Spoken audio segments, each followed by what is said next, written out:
Hello guys, welcome to my YouTube channel. जैसा कि आप सभी को मालूम है कि एसएससी सीजीएल का एग्ज़ाम 1 से 13 दिसंबर के बीच संपन्न हो रहा है, जिसमें से 3 दिन अर्थात 1, 2 और 3 दिसंबर को एग्ज़ाम 12 शिफ्ट में संपन्न हो चुका है। जिसमें से एक शिफ्ट पटना का शिफ्ट जो है एक पेपर कैंसिल हो गया था, वो तो बाद में होगा। फिलहाल इन 12 शिफ्टों में देखा गया कि आपका जो मैथमेटिकल ऑपरेशन है, जिसको अंगगणितीय संक्रियाएं कहते हैं, रीजनिंग का एक टॉपिक है। इससे 3 से 4 क्वेश्चन रीजनिंग में हर शिफ्ट में पूछे जा रहे हैं। अब उस 3 से 4 क्वेश्चन में 2 से 3 क्वेश्चन तो बच्चा लगा ले रहा है, लेकिन एक क्वेश्चन नए पैटर्न के आ रहे हैं। तो वहाँ पर हम उस पैटर्न की भी बात करेंगे। और यहाँ पर इस क्वेश्चन में समस्या ये होता है कि बच्चों को सभी ऑप्शन चेक करना पड़ता है। उसका भी हम यहाँ पर ज़बरदस्त ट्रिक की बात करेंगे, एक बेहतरीन ट्रिक से कि आपको सिर्फ एक ऑप्शन चेक करके आप आंसर दे सकते हैं। तो आइए बिना देर किए हुए शुरू करते हैं।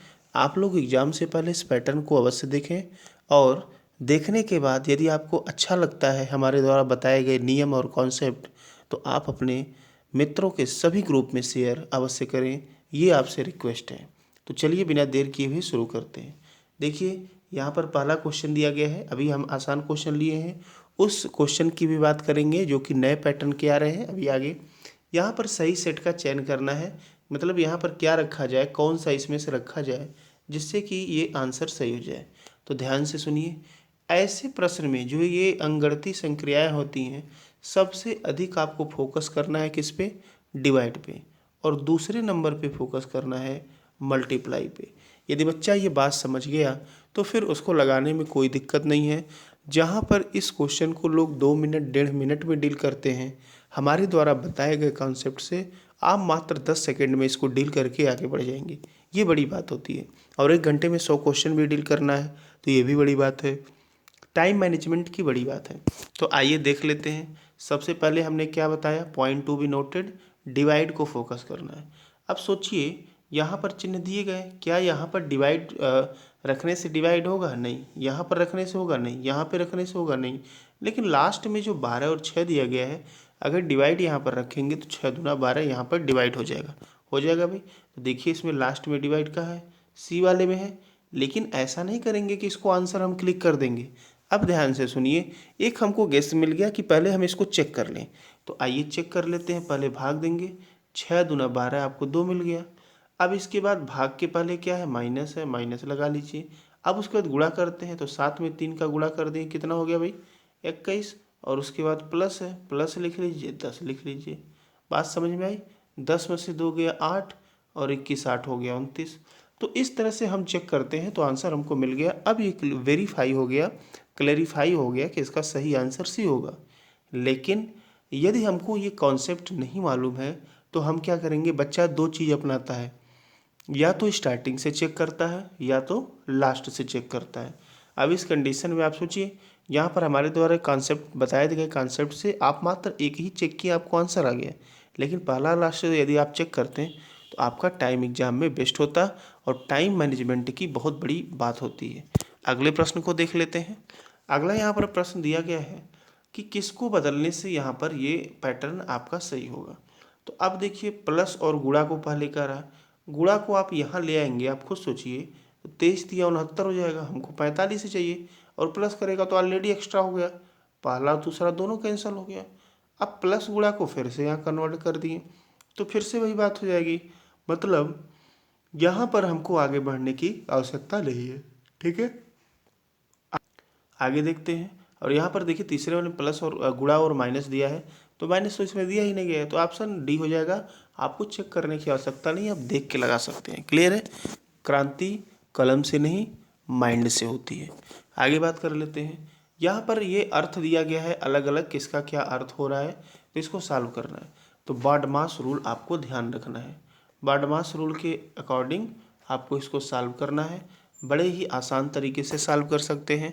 तो देख लीजिए, बी का मतलब पहले बाई होता है, फिर ओ का मतलब ऑफ, डी का मतलब डिवाइड। अब देखिए, सीधे आप डायरेक्ट ढूंढिए, हम तो आपको बता रहे हैं। सबसे पहले फोकस किस पे करना है भाई? भाग पे। तो भाग देना के का अर्थ है, ढूंढ लीजिए इसमें के कहाँ है, यहाँ पर है। आप के से भाग दे देंगे, 2 से 15 मिल जाएगा।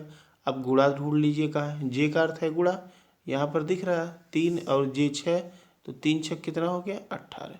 अब उसके बाद यहाँ पर क्यू दिया है, क्यू का अर्थ प्लस है लिख लीजिए, और टी का अर्थ माइनस ही होगा 5 लिख लीजिए। 18 में से 5 गया 13, 15 13 28। इसका जो सही आंसर हो जाएगा कौन सा हो जाएगा भाई, बी हो जाएगा। इतनी बात समझ में आ गई। ऐसे आपको डील करना है, आसानी से डील कर सकते हैं। अब ये हो गया आपका नया पैटर्न, ऐसा क्वेश्चन आ रहा है। और देखिए भाई एग्जाम में एक एक क्वेश्चन का बड़ा बवाल होता है, ठीक है। तो इसको कैसे सॉल्व करना है ध्यान से सुनिएगा। यहाँ पर देखिए आपका एक इक्वेशन यहाँ पर है, एक इक्वेशन यहाँ पर है, एक इक्वेशन यहाँ तक है, और एक इक्वेशन यहाँ पर है। अर्थात इसमें कुल 4 इक्वेशन दिए गए हैं। हमको यहाँ पर थोड़ा सा दिमाग लगाना पड़ेगा। ये जो क्वेश्चन जो बच्चा सॉल्व करेगा वो औरों से अलग होगा। तो कैसे सॉल्व करना है, हमको इक्वेशन को मिलाना होगा। देखिए ये इक्वेशन नंबर फर्स्ट है, ये इक्वेशन नंबर थर्ड है। यदि फर्स्ट और थर्ड को मिलाएं तो ध्यान से सुनिएगा, यहाँ पर d प्लस ई ग्रेटर देन ए प्लस बी लिखा गया है। ये लिखा गया ना, d प्लस ई ग्रेटर देन ए प्लस बी। अब ध्यान से सुनिएगा, तो यहाँ पर जो आपका a प्लस बी लिखा गया है, क्या हम इक्वेशन नंबर फर्स्ट से a प्लस बी की जगह पे c प्लस डी नहीं लिख सकते हैं? बिल्कुल लिख सकते हैं। तो देखिए d प्लस ई ग्रेटर देन यहाँ लिखेंगे, और a प्लस बी की जगह पे हम लिख देंगे c प्लस डी। क्लियर है? d इधर आएगा, जैसे भी होगा d कैंसिल हो जाएगा। आपका बचा क्या भाई, e ग्रेटर देन c, मतलब e c से बड़ा है। तो ऐसा आपको देखिए ई तुरंत सी से कहाँ बड़ा है भाई, ये बी सी डी में दिख रहा है। आपका पहला ऑप्शन कैंसिल। इतनी बात समझ में आ रही है। यदि पहला ऑप्शन कैंसिल हो गया तो 2 इक्वेशन हमने अभी लिया था।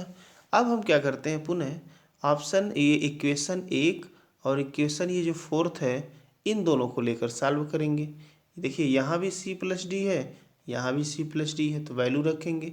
तो सी प्लस डी की जगह पर ए प्लस बी रख सकते हैं, तो रख लेते हैं ए प्लस बी। ये ग्रेटर देन का चिन्ह है, लगा दीजिए, ए और प्लस ई हो गया। बात समझ में आ रही है।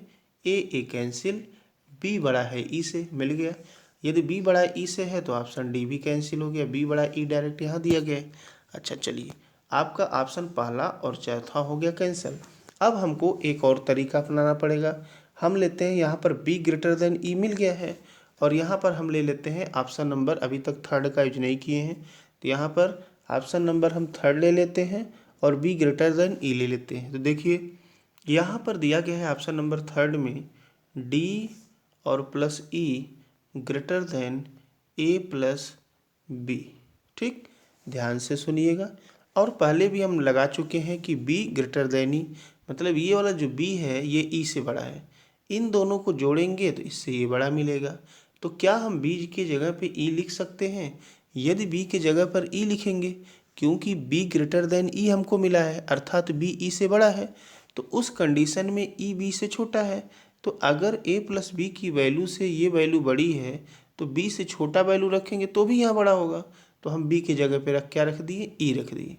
बी के जगह पर जैसे ही हमने ई रखा तो ई और ई क्या हो गया, कैंसल। बचा क्या, डी ग्रेटर देन ए। क्या बचा है भाई, डी ग्रेटर देन ए। अब डी ग्रेटर देन ए कहाँ है, बी वाले ऑप्शन में दिख रहा है, और सी वाले में ए ग्रेटर देन बी लिखा गया। बात समझ में आ गई। तो इसका आंसर देने के लिए नया पैटर्न और बेहतरीन क्वेश्चन है। आपको क्या करना पड़ेगा, इसके जो यहाँ पर आपके इक्वेशन दिए गए हैं उनको मैच करके पहले फाइंड आउट करना पड़ेगा। बात समझ में आ रही है। ये क्वेश्चन इतना आसान नहीं है, जो बच्चा इसको सॉल्व करेगा वो औरों से अलग होगा, वो सिलेक्शन लेगा। क्योंकि आसान क्वेश्चन तो हर बच्चा कर लेता है, कंपटीशन में वो बच्चा होता है जो नए पैटर्न के क्वेश्चन को जो है दहाड़ के सॉल्व करता है। चलिए अगले प्रश्न की बात कर लेते हैं। यहाँ पर देख लीजिए दिया गया है, इसको भी सॉल्व करके देख लेते हैं। हमने आपको बताया कि सबसे पहले आप क्या करेंगे, डिवाइड।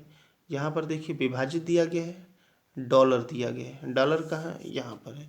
इसको 20 से भाग दे देंगे, 4 मिलेगा। इसके बाद गुणा का देख लीजिए, ऐट द रेट गुणा है, तो यहाँ पर 4 मिल गया। अब 4 अगुणे 10 कर देंगे तो इन तीनों का यहाँ से यहाँ तक का वैल्यू आपको मिल गया 40। क्लियर है। और यहाँ हैज का मतलब है माइनस, और फिर आपका परसेंट का मतलब प्लस है। तो 70 में से 30 गया 40, और प्लस 40 कितना मिल गया भाई, 80 मिल गया। तो ये तो हम आपको तरीका बताए ही हैं। तो यहाँ पर आपका सही आंसर हो जाएगा सेकंड। बात समझ में आई? तो इस तरह से आप क्वेश्चन को आसानी से डील कर सकते हैं। तो ये यहाँ पर हम 5 क्वेश्चन लिए थे और हम वही पैटर्न लिए थे जो कि आपके एग्जाम में 4 क्वेश्चन पूछे जा रहे हैं। 3 क्वेश्चन इजी पूछे जा रहे हैं, एक जो पैटर्न है लगभग जो हम आपको पैटर्न बताए हैं, इस पैटर्न के प्रश्न पूछे जा रहे हैं। तो इसको ध्यान से देख लें और जो बच्चा ये क्वेश्चन बनाएगा वही औरों से अलग होगा। ठीक है दोस्तों, धन्यवाद। मिलते हैं अगले वीडियो के साथ। तब तक के लिए टेक केयर, गुड बाय। और जिसका भी कल पेपर है उसके लिए best wishes, all the best, exam को फाइनल करके आए। धन्यवाद।